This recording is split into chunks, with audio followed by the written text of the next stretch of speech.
Hi, it's Rich Hoffman here. So when you interpret some of these things in life, you got to understand feminism was a creation of a bunch of Marxist radicals. It does not deal properly with the biological necessities of the human race.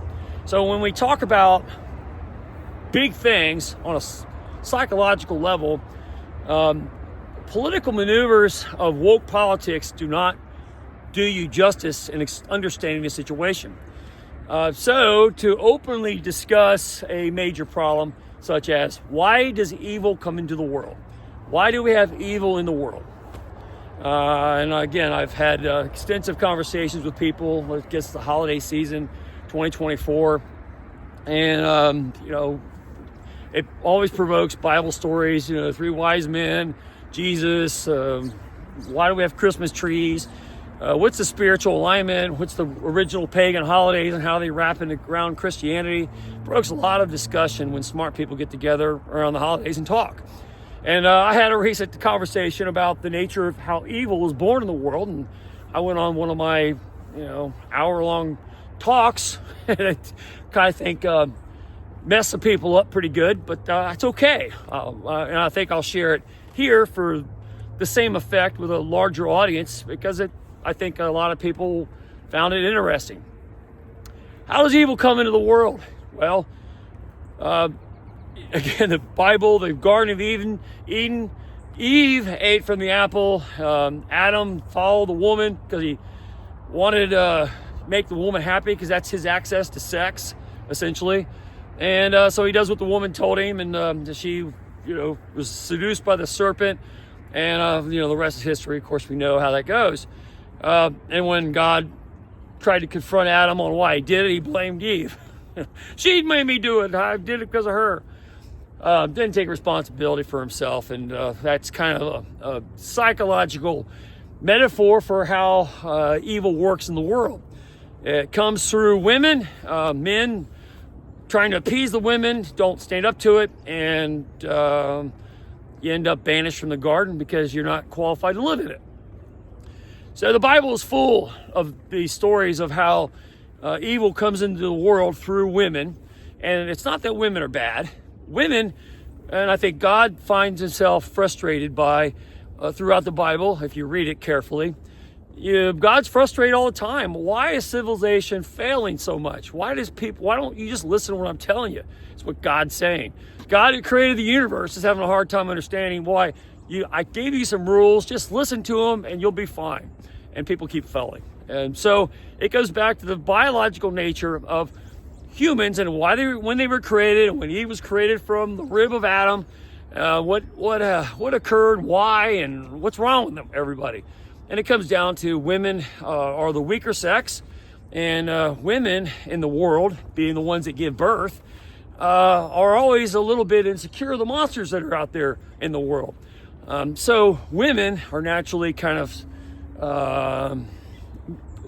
dispositioned to find some way to defend themselves from monsters, the scary things in the world, in life. And they often do that by marrying or pairing up as a mate with a monster who will then defend them from other monsters. That's the bad boy effect. Why do women go after the guys that are terrible for them? Because they're looking for some brute that can defeat all the other brutes that are out there, and they find security. And at least I know the brute that I can manage somewhat through sex to defend me from all the brutes that might destroy me at every whim. And good guys don't do that. If the good guy might be nice, might open the door for you. He might do the dishes or go make a lot of money and have a full bank account, lots of security that way, but he can't defend you from the beasts out there. And if a good, nice guy can't defend you from the beasts, then what's left to do? You're going to always be attacked by some beast. So the good guys don't defeat the beasts and don't protect the women, because that's what women, by their biological nature, are always looking for as a way to navigate through life. They go for the bad boys because the bad boys might be able to fend off the other terrible creatures that are out there bringing harm to them. So it's kind of a complicated relationship that permeates and all through time. Women looking for the beast or to tame the beast through appeasement of some kind. It's certainly the story of Jezebel and why she ran off and, she manipulated all the men in her life. Was a seductress by a lot of means and was always seeking to get to appease the god Baal, who is the ultimate villain in the Bible. The Baal worship that she was always promoting and why it divided the kingdom and caused all kinds of terrible things to happen. And God, Yahweh, was so upset and jealous all the time that all these Israelites and people of the Palestinian descent would worship Baal when he told them not to. And it comes back to the whole seductress metaphor.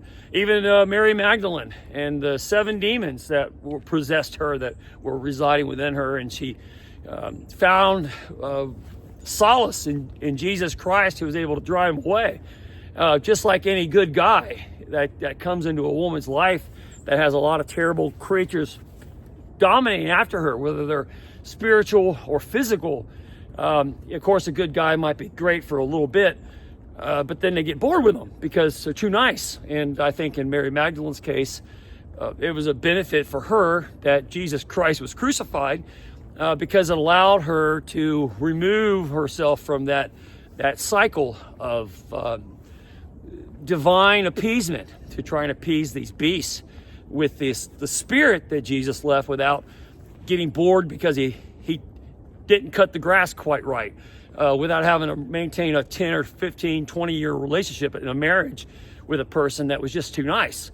The power of a memory, in this case, is much more powerful than the day-to-day life of somebody who is continuously being ridiculed by all the beasts of the world, which doesn't make women feel too safe and secure.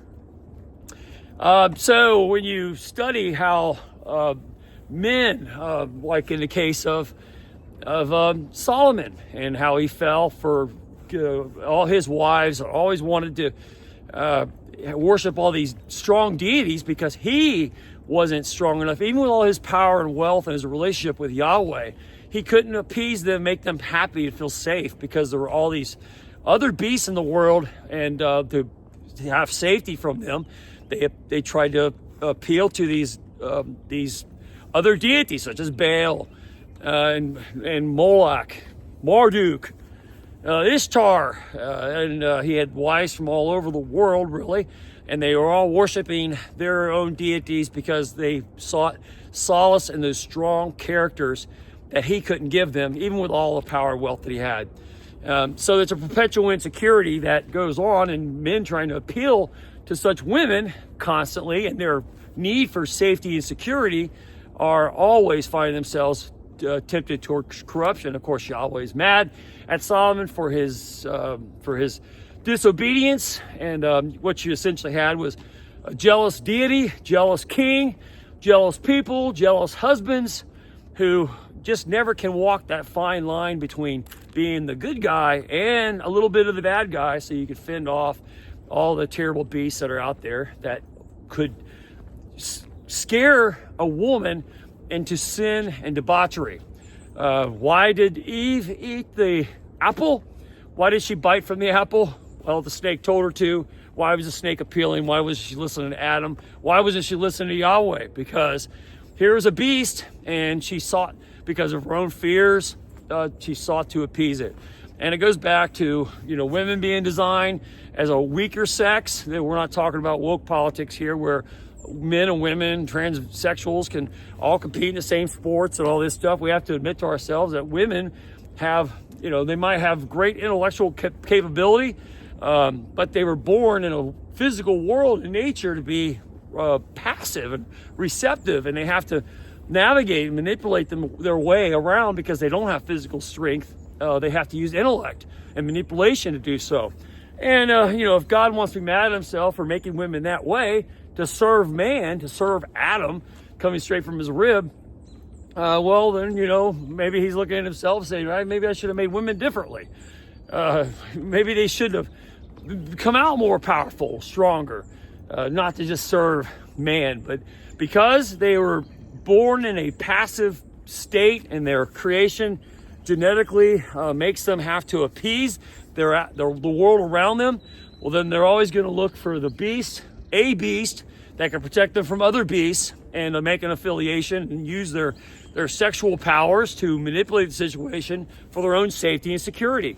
And you see that in just about every bad decision that a young teenage girl makes when she runs off with the bad guy when she's got a good guy standing right next to her.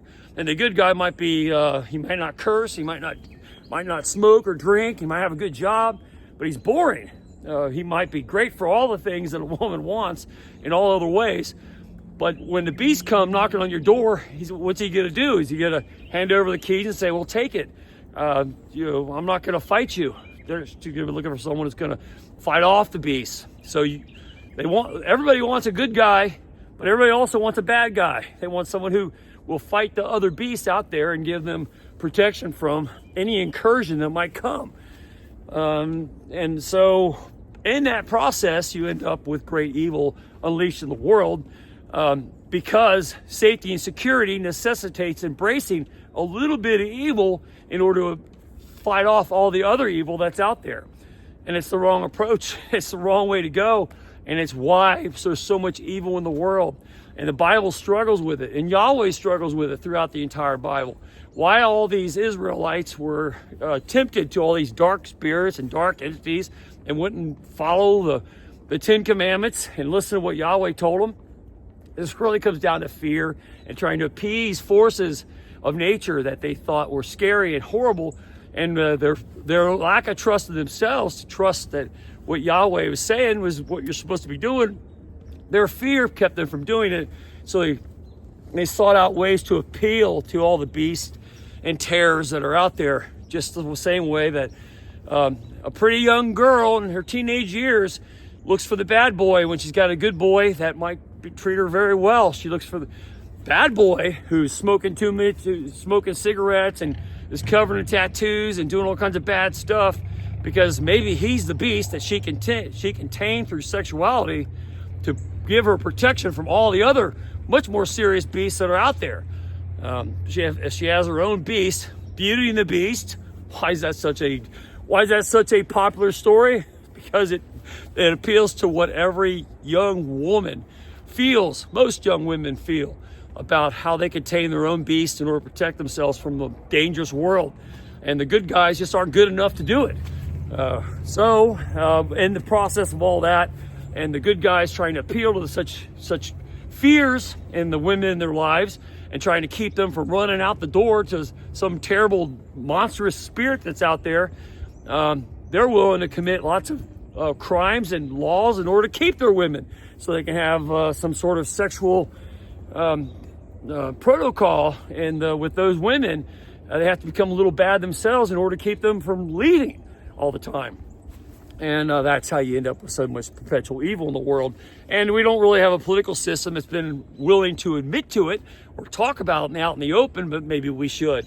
And I would argue that is the point of that's one of the plot points of the entire Bible, is if you really want to solve evil in the world, you're going to have to make it so that more men find that fine line between being the very good guy and also being enough of a beast that women won't seek refuge under other terrible beasts that will embrace great evil in order to survive their existence and have some sense of security, because they fear what they don't understand and know, which is the powers that are greater than them out there that can harm them and their families.